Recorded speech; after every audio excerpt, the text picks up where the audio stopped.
주님이 다시 오시는 그때에 이제 종말의 때에 인자의 징조가 이제 하늘에서 보이겠다라고 얘기합니다. 인자의 징조가 하늘에서 보이겠다. 우리 이미 이제 하늘의 권능들이 이렇게 떨어지고 해와 달과 별이 변하는 모습들에 대하여 우리 지난주에 이제 금요일 날 공부를 했는데요.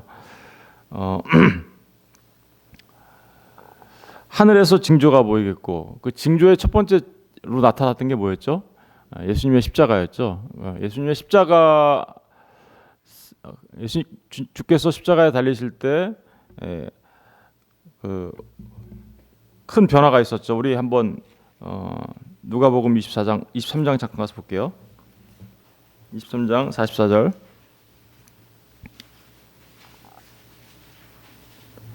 (23장 44절을) 보겠습니다. 다 같이 읽어볼까요? 44절 시작. 때가 새 60쯤 되어 해가 빛을 잃고 온 땅에 어둠이 임하여 제 9시까지 계속하며. 그러니까 주님이 오시던 그때가 뭐라는 거예요? 종말이었다라는 거죠. 그러니까 종말이 시간의 마지막 끝이 사실 시간 속을 뚫고 들어온 때, 그때가 이제 주님의 십자가가 세워진 때인데, 그 종말의 때 나타났던 이제 그 인자의 징조, 그게 십자가 사건 때 나타났습니다. 그리고 이제 종말을 살아가는 사람들, 다시 말하면 성령께서 이 땅에 오시고, 그죠? 성령이 강림하시고 그 강림하신 성령께서 모든 주 예수를 믿는 영접하는 모든 사람들에게 들어가서 역사하실 때 성령 받은 많은 사람들은 이미 그래서 뭘 살아요? 종말을 살기 시작하는 거죠. 그래서 그들은 요엘 선지자가 말했던 것처럼 환상을 보기도 하고 꿈을 꾸기도 하고 예언하기도 하는데, 그들의 삶은 벌써 어떻게 돼요? 해와 달과 별이 빛빛으로 변한, 그죠? 그런 삶을, 다시 말하면 종말을 깨달아 아는 삶을 살아가게 되다가 마침내 주님 다시 오실 때 주님 영광으로 오시는 그 주님을 통하여 종말을 맞이하게 되는 삶을 살게 된다. 근데 이제 우주적 종말을 말하는 거고요. 우리 개인한테는 어떨까요? 개인의 종말은 언젠가요? 우리가 주님께 돌아갈 때겠죠. 네, 개인의 종말은 우리가 주님께로 돌아가는 때, 그때를 말하는 거다 말할 수 있습니다. 그런데 이제 그 우주적 종말에 관해서 지금 얘기하고 있으니까 30절 두 번째 줄을 보시면, 그때 땅의 모든 족속이 어떻게 해요? 통곡하며 그들이 인자가 구름을 타고 능력과 큰 영광으로 오는 것을 보리라. 그러니까 주님이 다시 오시는 그때 첫 번째 나타나는 현상이 뭐예요? 땅의 모든 족속이 뭐 한대요? 통곡한다. 통곡의 현상이 있죠. 여러분, 이 통곡과 관련돼 가지고는 우리가 두 가지를 생각할 수 있어요. 첫 번째는 사실 말하면 성도들의 이 애통함이죠. 성도들의 애통함과 통곡은 언제 있어요? 주님 다시 오시기 전에 이 시간 속에서 살아가는 날들 동안에 성도들은 그 고난과 환난 때문에, 그죠? 고난과 환난 때문에 애통함 속에서 삽니다. 그리고 그들은 실제로 어떤 애통함 속에서 살아요?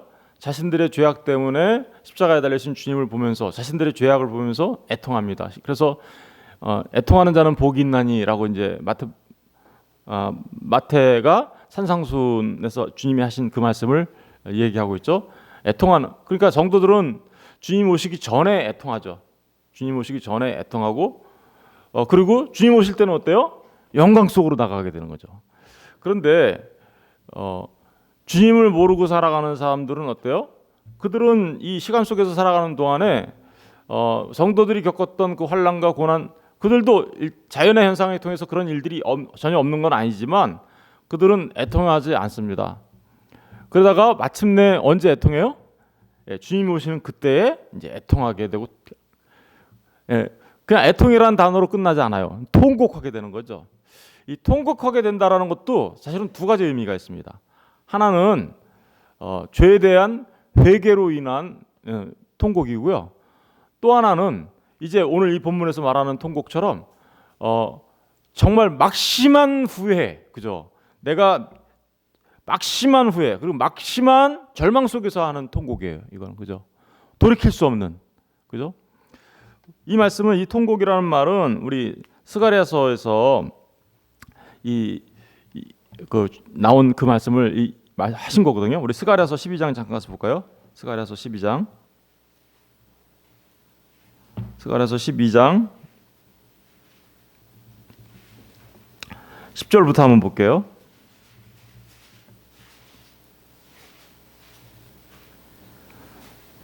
스가랴서 12장 10절.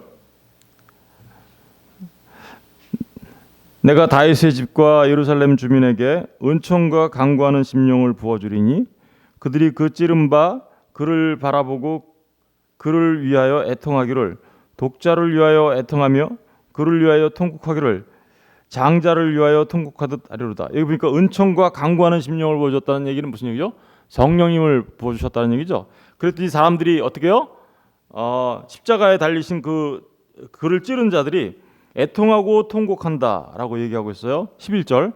그날에 예루살렘에 큰 애통이 있으리니 무기또 골짜기 하다드림몬에 있던 애통과 같을 것이라. 온 땅 각 족속이 따로 애통하되 다윗의 족속이 따로 하고 그들의 아내들이 따로 하며 나단의 족속이 따로 하고 그들의 아내들이 따로 하며 레이의 족속이 따로 하고 그들의 아내들이 따로 하며 시므의 족속이 따로 하고 그들의 아내들이 따로 하며 모든 남은 족속도 각기 따로 하고 그들의 아내들이 따로 하리라.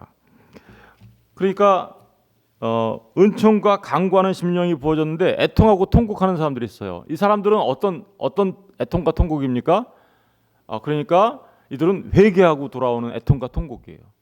그러니까 이 스가랴서에서 말하는 애통과 통곡은 다윗과 예루살렘이 다윗을 비롯한 다윗 족속과 예루살렘이 회개하고 돌아올 거다라는 내용에 대하여 애통과 통곡을 말하고 있어요. 그런데 오늘 본문에서 말하는 애통과 통곡은요, 여기에서 인용을 해온 건 사실이지만 성격이 좀 다르죠. 여기서 말하는 본문에서 말하는 애통과 통곡은 회개에서 어떤 기회를 얻는 그런 통곡이 아니에요. 이 통곡은 절대로 어떤 새로운 기회를 얻을 수 있는 그런 통곡이 아니라 다시는 돌이킬 수 없는 절망과 후회의 통곡입니다. 우리 계시록 1장 7절 잠깐 가서 볼게요. 계시록 1장 7절.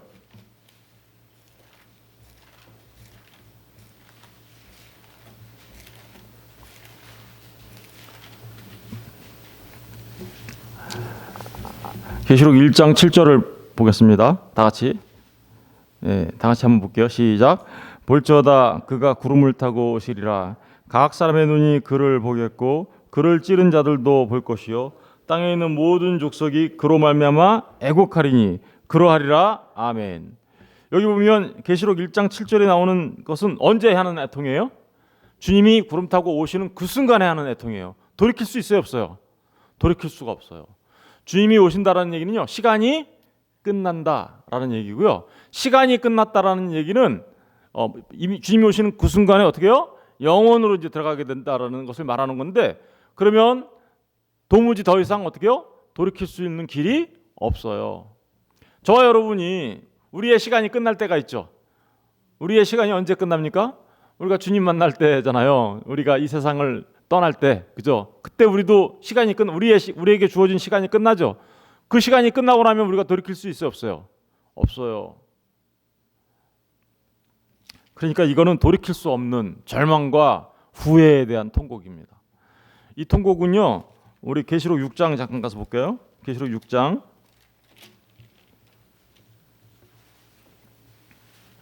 12절을 보세요. 6장 12절. 내가 보니 여섯째 인을 떼실 때에 큰 지진이 나며 해가 검은 털로 짠 상복같이 검어지고 달은 온통 피같이 되며 하늘의 별들이 무화과 나무가 대풍에 흔들려 설익은 열매가 떨어지는 것 같이 이 땅에 떨어지며 하늘은 두루마리가 말리는 것 같이 떠나가고 각 산과 섬이 제 자리에 옮겨지매. 이거 종말이죠, 그죠? 주님 오신 그때 일어난 일입니다. 그랬더니 어떤 일이 벌어져요? 15절부터 17절까지가 애통하는, 통곡하는 거죠. 땅의 임금들과 왕족들과 장군들과 부자들과 강한 자들과 모든 종과 자유인이 굴과 산들의 바위 틈에 숨어 산들과 바위에게 말하되 우리 위에 떨어져 보좌에 앉으신 이의 얼굴에서와 그 어린 양의 진노에서 우리를 가리라. 그들의 진노의 큰 날이 이르렀으니 누가 능히 서리요 하더라. 그러니까 애통해하는 그들은 그냥 이 하나님의 그 주님의 진노가 너무 무서워서 그걸 피할 수 있는 길이 없을까? 이제 더 이상 어떻게 할 수 있는 길이 없으니까 산과 바위한테 말합니다. 야, 우리를 덮어가지고 우리로 하여금 어떻게 해요? 그 보좌에 앉으신 이의 얼굴에서 어린 양의 진노에서 우리를 좀 가려주라. 더 이상 기회가 없습니다. 그러니까 여기서 말하는 통곡은 바로 돌이킬 수 없는 절망 속에서의 통곡을 말하는 거예요. 그런 통곡이 있을 것이다. 여러분 그때 되면요 대역전극이 일어나는 거죠. 그러니까 어떤 역전극이 일어나는 거예요. 예, 시간 속에서 자신의 죄악을 바라보고 십자가에 달린 주님을 찔렀던 자신의 모습, 그죠? 십자가는 뭐 로마 병정이 죽인 게 아니잖아요. 사실은 하나님을 반역했던 우리들의 모습이 주님을 십자가를 찔렀던 거잖아요. 그것을 알았던 시간 속에서 알고 애통하며 자신의 죄악을 깨달아라 주님께 나아갔던 자들은 그때는 주님을 영광으로 바라보게 되는 거고요. 그리고 시간 속에서 그런 자신들의 모습을 발견하지 못하고 오히려 시간 속에서 주님을 멀리하며 박해와 환난을 가했던 그죠? 믿는 자들에게 박해와 환난을 가했던 자들이잖아요. 그들은 오히려 그 순간에 이제 어떻게 해요? 돌이킬 수 없는 절망 속에 빠지게 될 것이다. 대역전이 일어나는 겁니다. 우리 데살로니가후서 1장 한번 가서 볼까요? 데살로니가후서 1장 4절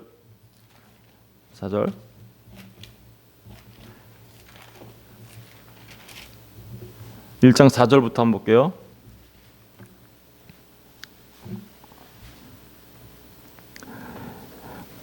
그러므로 1장 4절입니다. 그러므로 너희가 견디고 있는 모든 박해와 환난 중에서 너희 인내와 믿음으로 말미암아 하나님의 여러 교회에서 우리가 친히 자랑하노라. 데살로니가 교회 사람들은요 엄청난 환난과 박해를 받았어요. 그래서 그 환난과 박해 속에서도 어떻게 살았어요? 인내와 믿음으로 살았습니다. 그랬더니 하나님의 여러 교회에서 우리가 사도 바울이 친히 너희들의 그런 모습을 보니까 참 자랑스럽구나라고 지금 얘기하고 있어요. 그런데 5절 보세요. 이는 하나님의 공의로운 심판의 표요 너희로 하여금 하나님의 나라에 합당한 자로 여김을 받게 하려 함이니 그 나라를 위하여 너희가 또한 뭘 받았어요?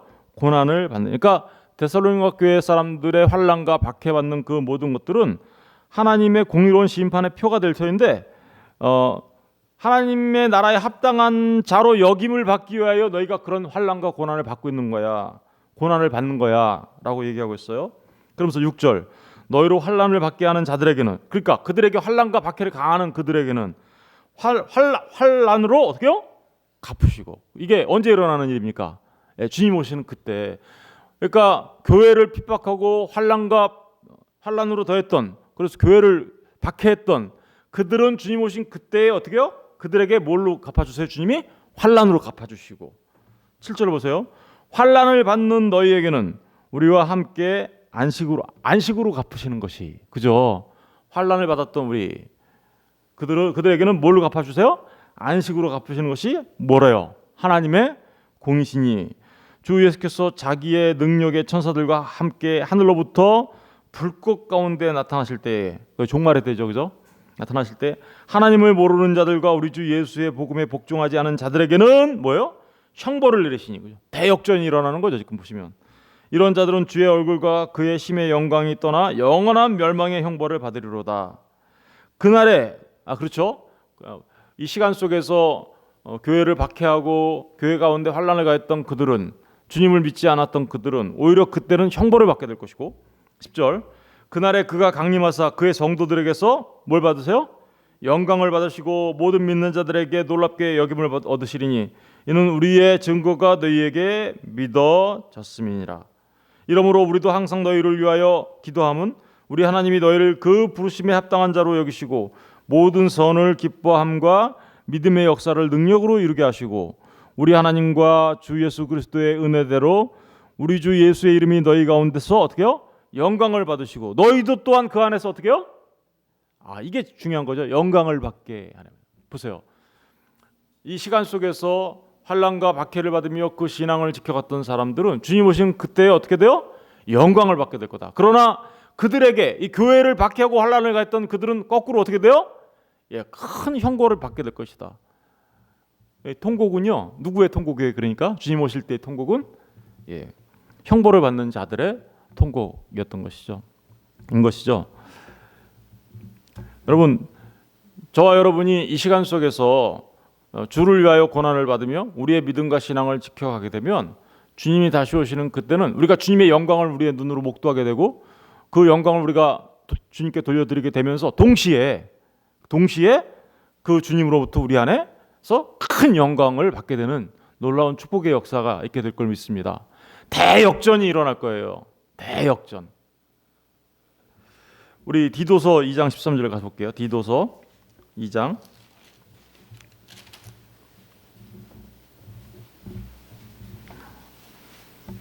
디도서 2장 13절.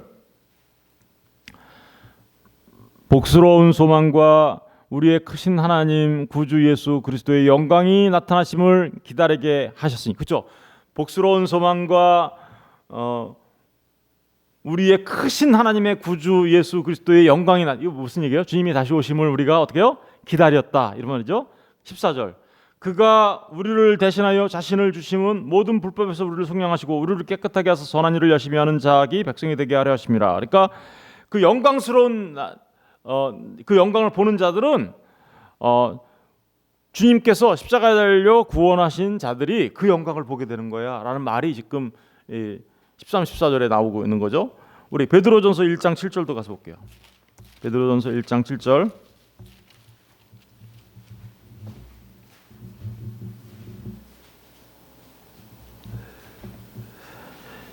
1장 6절부터 7절을 다 같이 한번 읽어보겠습니다. 6절과 7절 다 같이 시작. 그러므로 너희가 이제 여러 가지 시험으로 말미암아 잠깐 근심하게 되지 않을 수 없으나 오히려 크게 기뻐하는도다. 너희 믿음의 확실함은 불로 연단하여도 없어질 금보다 더 귀하여 예수 그리스도께서 나타나실 때에 칭찬과 영광과 존귀를 얻게 하실 것이니라. 여러분, 우리가 이 시간 속에서 여러 가지 시험과 잠깐 근심하지 않을 수 없어요. 예수 믿는 사람들은요, 시험을 당하고요, 때로는 근심에 이렇게 사로잡힐 수도 있어요. 그런데 오히려 뭐 한대요? 기뻐하는도다. 왜 그럴까요? 너희 믿음의 확실함은 불로 연단하여도 없어질 금보다 더 귀하여, 우리의 믿음이 그렇다라는 거죠.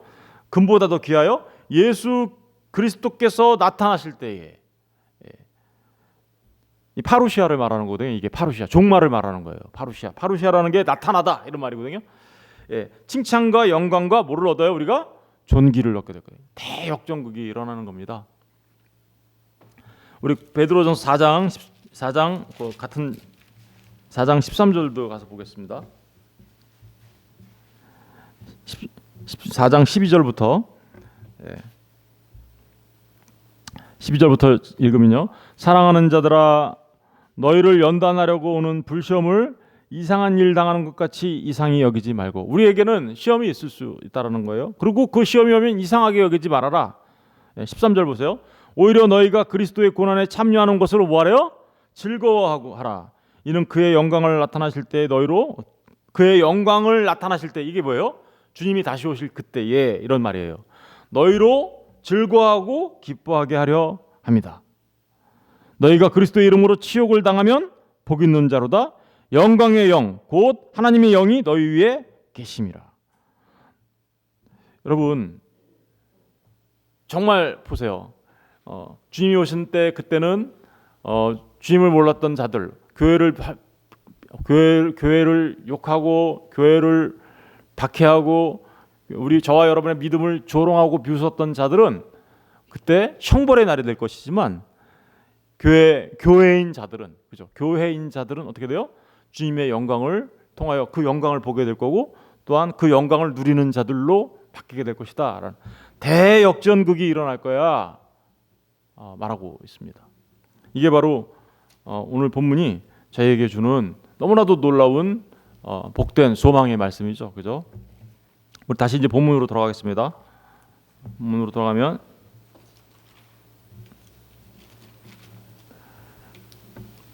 24장. 그러니까 보세요. 그때의 땅의 모든 족속이 통곡하며 그들이 인자가 구름을 타고 능력과 큰 영광으로 오는 것을 어떻게 해요? 능력과 큰 영광으로 오는 것을 그들은 보게 될 것이다. 누구도 볼 거예요. 우리도 보게 될 거죠. 근데 우리는 그 영광에 오히려 참여하는 자가 될 거고 그들은 형벌의 날이 되고 말 것이라는 것을 보여주고 있습니다. 여기 구름을 타고 온다라는 말이 있는데요. 이 구름을 타고 오신다라는 것은 그 뒤에 있는 말과 같은 말이에요. 능력과 큰 영광으로 오는 것을 보게 될 거다라는 것. 능력과 큰 영광으로 오시는 것. 다시 말하면 구름을 타고 온다는 말이 그 말이에요. 사실 능력과 큰 영광으로 온다. 여러분 구름이 언제 꼈나요? 시내산에서요. 하나님께서 시내산에서 이스라엘 백성들과 언약할 때 빽빽한 구름이 들렀다고 나팔 소리가 들리고 이러면서 하나님이 임재하셨죠. 구름 소리와 구름과 나팔은요 바로 그렇게 하나님의 임재를 말하고요. 나팔은 또 다른 의미가 있지만 종말의 의미가 또 있지만 그렇게 하나님께서 영광 중에 임재하시는 것을 구름을 타고라고 표현하고 있어요. 그리고 출애굽기 마지막 40장에 가서 보면 어때요? 하나님께서 모세에게 성막을 어떻게 만들어야 될지 다 가르쳐 주셨죠. 다 가르쳐 주시자 그 모세가 그 백성들로부터 예물을 받고 그래서 그 성막을 완성합니다. 완성했더니 어떤 일이 벌어졌어요? 그 하나님의 영광이 그 성막 가운데 충만하게 되고 그러니까 그때 어떻게 됐어요? 구름이 빽빽하게 들어서고 그런 구름이라는 게 바로 하나님의 임재와 하나님의 영광을 드러내는 거예요. 그리고 또 어때요? 주님이 이스라엘 백성들을 인도해 갈 때 어떻게 했어요? 낮에는 구름 기둥으로. 그러니까 낮에는 구름 기둥으로 인도했다라는 것은 바로 역시 뭐예요? 하나님의 영광과 임재를 나타내고 있는 것이죠. 구름 타고 오신다라는 그 얘기도 이 얘기가 사실은 다니엘서 7장 13절에 나오는 말씀이에요. 인자 같은 이가 구름을 타고 하나님 앞으로 나아가니 뭐 이렇게 그런 표현들이 있는데 바로 그때는 하나님께 나아갈 때 그 장면을 묘사하고 있어요. 그런데 지금은 뭐 할 때 장면을 묘사하고 있는 거예요? 이 땅에 오실 때의 장면을 묘사하고 있는 거죠. 누가? 예수 그리스도께서 이 땅에 오실 때 그 영광스러운 모습으로. 그러니까 주님은 초림 때와는 완전히 다른 모습으로 오는 거죠. 초림 때는요 세상이 몰랐어요. 저 베들레헴 그 촌동네에 더더구나 그것도 말구유에서 조용히 태어나셔서 세상들은 몰랐고 아주 너무나도 정말 겸손한 모습으로 오신 주님이지만 다시 오실 그때는 영광스러운 구름과 함께 그죠? 주님의 영광 속에서 온 우주가 아는 사건이 되는 거예요. 가시적인 사건이 되는 거고요. 우리가 모든 사람이 볼 수 있는 사건이 되고요. 목도할 수 있어요. 주님이 육체로 다시 오시는 그 일들을 공개적으로 볼 수 있는 사건으로 영광 중에 오시는 그분을 볼 수 있다라는 의미가 구름을 타고라는 말로 표현하고 있는 거죠. 우리 사도행전 1장 잠깐 가서 볼게요. 사도행전 1장. 아까 우리 요한계시록 1장 7절에서도 봤죠. 구름을 타고 오시는 그분.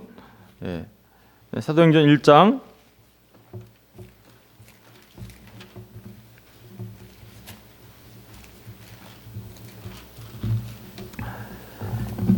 9절부터 11절까지 한번 읽어볼게요. 9절 11절 우리 다 같이 한번 읽어보겠습니다. 시작. 이 말씀을 마치고 그들이 보는데 올려져 가시니 구름이 그를 가리어 보이지 않게 하더라. 올라가실 때 제자들이 자세히 하늘을 쳐다보고 있는데 흰옷 입은 두 사람이 그들 곁에 서서 이르되 갈릴리 사람들아 어찌하여 서서 하늘을 쳐다보느냐? 너희 가운데서 하늘을 올려주신 이 예수는 하늘로 가심을 본 그대로 어떻게요? 하늘로 본 그대로 오신다. 공개적으로 오신다. 우리 가시적으로 오신다. 그리고 어떤 모습으로 올까요?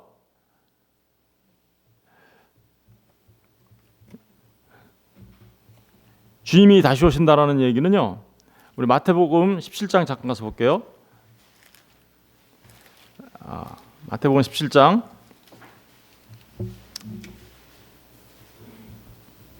4절부터 볼게요. 17장 4절 1절부터 볼게요. 엿새 후에 예수께서 베드로와 야고보와 그 형제 요한을 데리고 따로 높은 산에 올라가셨더니 그들 앞에서 어떻게 해요? 변형되사 그 얼굴이 해같이 빛나며 옷이 빛과 같이 하나 주님의 영광을 나타내고 있죠, 그죠? 근데 그때 모세와 엘리야가 예수와 더불어 말하는 것이 그들에게 보이거늘 베드로가 예수께 여쭈어 이르되 주여 우리가 여기 있는 것이 좋사오니 만일 주께서 원하시면 내가 여기서 초막셋을 짓되 하나는 주님을 위하여 하나는 모세를 위하여 하나는 엘리야를 위하여 하리이다. 말할 때에 호련히 어떻게 됐대요? 빛난 구름이 그들을 덮으며 구름 속에서 소리가 나서 이르시되 이는 내 사랑하는 아들이요 내 기뻐하는 자니 너희는 그의 말을 들으라 하시는지라. 제자들이 듣고 엎드려 심히 두려워하니 예수께서 나와 그들에게 손을 대시며 이르시되 일어나라 두려워하지 말라 하시니 제자들이 눈을 들고 보매 오직 예수 외에는 아무도 보이지 아니하더라. 여러분 여기 보니까 5절에 보니까 빛난 구름이 그들을 덮으며 구름 속에서 나서 뭐라 그래요? 이는 내 사랑하는 아들이요 내 기뻐하는 자다 이렇게 얘기하죠. 사실은 이 변화산 사건이잖아요. 이 변화산 사건은 주님이 다시 오시는 주님에 대한 예를 들면 예고편이에요. 이게 예고편.